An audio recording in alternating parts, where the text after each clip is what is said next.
Khan Music. عزیز گرگیج.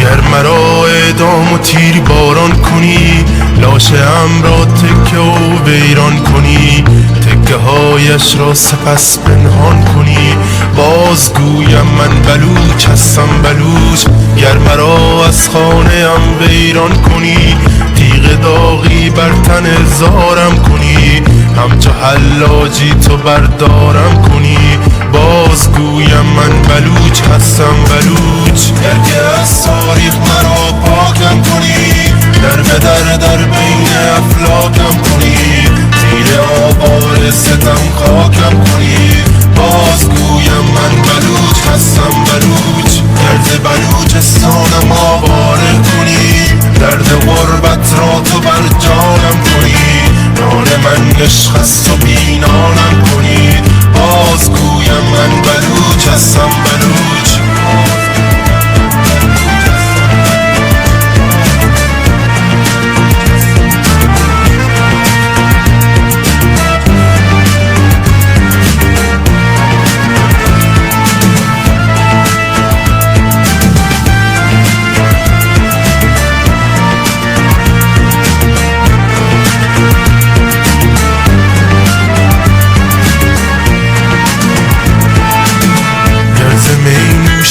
ناکامم کنی، جای می زهری تو در کامم کنی، باده را خونین و در جامم کنی، باز گویم من بلوچ هستم بلوچ. گر بلوچستان را زندانم کنی، رخنه در آیین و ایمانم کنی، اهریمن را حاکم جانم کنی، باز گویم من بلوچ هستم بلوچ.